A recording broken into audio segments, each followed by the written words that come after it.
میری دادی جان اور نانی جان دونوں کا تعلق انڈیا کے ایک ہی گاؤں مصطفیٰ دی ماڑی سے تھا اور دونوں آپس میں کزنز تھیں۔ میری نانی جان بتاتی ہیں کہ میں 7 بھائیوں کی اکلوتی بہن تھی، ماں نہیں تھی۔ ان کے ابا جان جنہیں وہ باپو کہتی تھی بہت پیار کرتے تھے۔ بتاتی ہیں کہ ہماری اتنی بڑی حویلی تھی اور زمینیں تھیں جہاں ہر چیز کاشت ہوتی تھی۔ کہتی ہیں تمام اجناس، دالیں، آٹا، چاول، گیہوں، سبزیاں، پھل، مسالہ جات سب کچھ ہمارے کھیتوں سے آتا تھا۔ میں چھوٹی تھی، نا سمجھ تھی، تو میں اپنے باپو سے اکثر کہا کرتی تھی، باپو ہمارے گھر میں ہر چیز ہماری زمینوں سے آتی ہے، صرف ایک نمک ہے جو ہم بازار سے خریدتے ہیں، تو آپ نمک کیوں نہیں کاشت کرتے، کیوں نہیں بیچتے؟ تو باپو نے پورا کہکا لگا کر ہنسنا اور کہنا، ہاں اب ہم نمک بھی بیجا کریں گے۔ وہ کہتی جب بہت دیر بعد میں بڑی ہوئی تو مجھے سمجھ آئی اور مجھے پتہ چلا کہ نمک بیجتے نہیں ہیں بلکہ نمک کے پہاڑ اس کی تو کانیں ہوتی ہیں۔ مزید بتاتی ہیں کہ میں نے جب گھر سے اپنے کھیتوں کی طرف جانا تو باپو سے کہنا، میں تو جب گھر سے کھیتوں کی طرف جاتی ہوں تو سورج سر پر ہوتا ہے، گرمی لگتی ہے، آپ گھر سے زمینوں تک دونوں سائڈوں پر درخت لگا دیں تاکہ مجھے گرمی نہ لگے۔ تو باپو نے اسی طرح کیا، گھر سے لے کر کھیتوں تک درخت لگائے اور کہا کہ اب تو میری لاڈو کو گرمی نہیں لگے گی، درختوں کے سائے میں آیا کرے گی۔ بھائی اور باپو جان دیتے تھے مجھ پر اور کہتی میرا صندوق تھا جس میں میرے سونے کے زیورات بنا کر رکھے تھے۔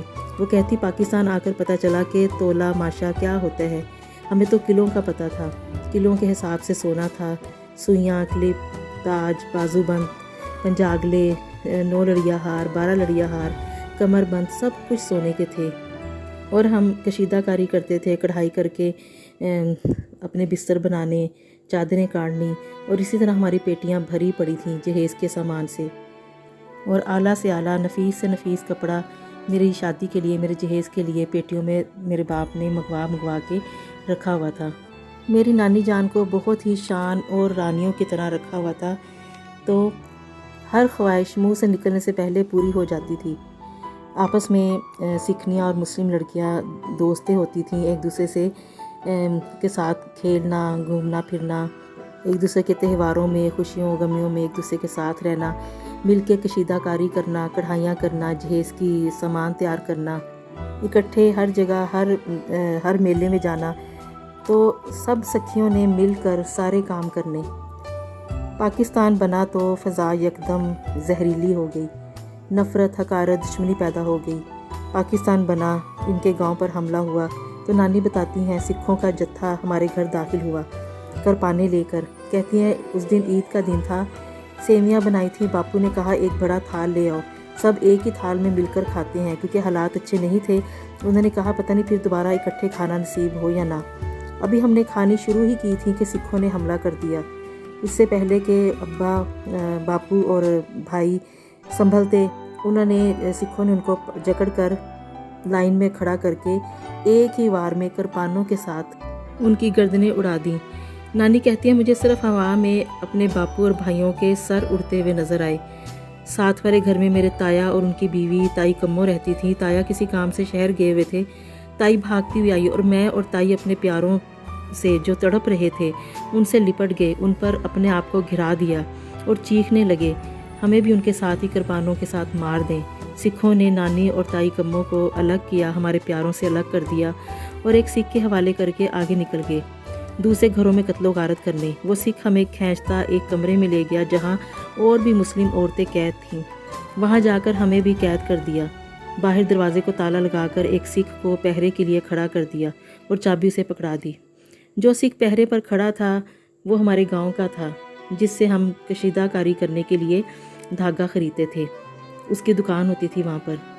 اور اگر کبھی ہمیں دیر ہو جاتی، شام ہو جاتی، تو چاچا نے ہمیں ڈانٹنا اور کہنا کہ اتنی شام کو تم لوگ یہاں پر کیا کر رہے ہو، چلو کڑیا گھر چلے جاؤ، لڑکیاں شام کو اتنی دیر تک باہر نہیں پھرتی۔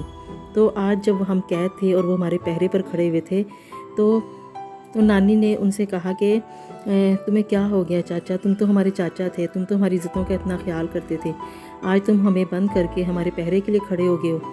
تو وہ سکھ کو رونے لگا اور اس نے دروازہ کھولا اور کہا کہ بھاگ جاؤ، جدھر جس کا منہ آتا ہے سب بھاگ جاؤ، باقی سکھوں کو میں خود ہی سنبھال لوں گا۔ نانی اماں اپنے تائی کا ہاتھ پکڑ کر باقی سب عورتیں جس کا جدھر منہ آیا سب بھاگیں۔ نانی اماں اور ان کی تائی کھیتوں سے بھاگتی چھپتی چھپاتی بھاگتی رہیں۔ کہتی ہیں کہ راستے میں جو بچوں والی عورتیں ہوتی تھیں، بچوں کے رونے سے وہ پکڑی جاتی تھیں اور ان کے بچوں کو نیزوں پر چڑھا کر سکھ کہتے تھے، یہ دیکھو پاکستان، یہ پاکستان ہے۔ عورتیں خود کو اور بچوں کو درختوں کے پتے کھلا کھلا کر بھاگتی جا رہی تھیں۔ نانی کہتی ہیں، میری تائی سے میں نے پوچھا، کبھی زندگی میں ہم چنگیر میں روٹی رکھی ملے گی ہمیں؟ تو بڑی مشکلوں سے نانی اور تائی کمو ملٹری کیمپوں تک پہنچنے میں کامیاب ہوئیں اور گنڈا سنگھ بارڈر پر اس کے ذریعے پاکستان داخل ہوئیں۔ نانی تمام عمر کبھی انہوں نے اچھے کپڑے نہیں پہنے، نہ ہی کبھی کھل کر ہنسی۔ اپنے بھائیوں کو اور باپو کو یاد کرتی تھیں اور یاد کرتے ہوئے دور دیس میں بھٹک جاتی تھیں۔ میری دادی جان بھی اسی گاؤں میں رہتی تھیں، وہ کزن تھی میری نانی اماں کی۔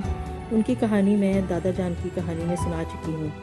میری دادی جان کہتی ہیں کہ جب میں رخصت ہو کر اپنے سسرال جا رہی تھی میرے دادا جان کے ساتھ، تو وہ کہتی ہیں میں اپنے بابا سے ملی تو مجھے کیا پتہ تھا کہ میں آخری بار اپنے باپ کو دیکھ رہی ہوں، میں آخری بار ان سے مل رہی ہوں۔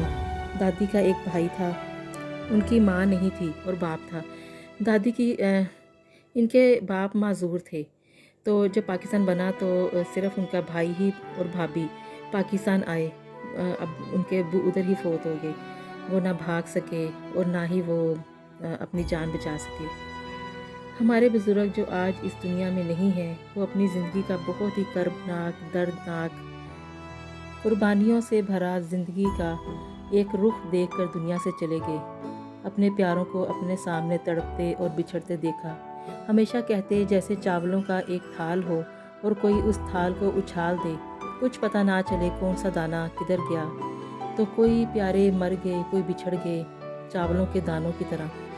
ہر خوشی کے موقع پر، ہر غمی کے موقع پر، ہر تکلیف میں ان کو اپنوں کے چہرے یاد آتے، اپنوں کے بے بسی، ان کی تڑپتی ہوئی لاشیں، ان کے ٹھنڈے ہوتے وجود ان کو نظر آتے اور وہ یہی سوچتے پتہ نہیں آخر میں ان کے ساتھ کیا ہوا، ان کو کیسے کفن بھی نصیب ہوا یا نہیں، ان کے ساتھ کیا سلوک ہوگا۔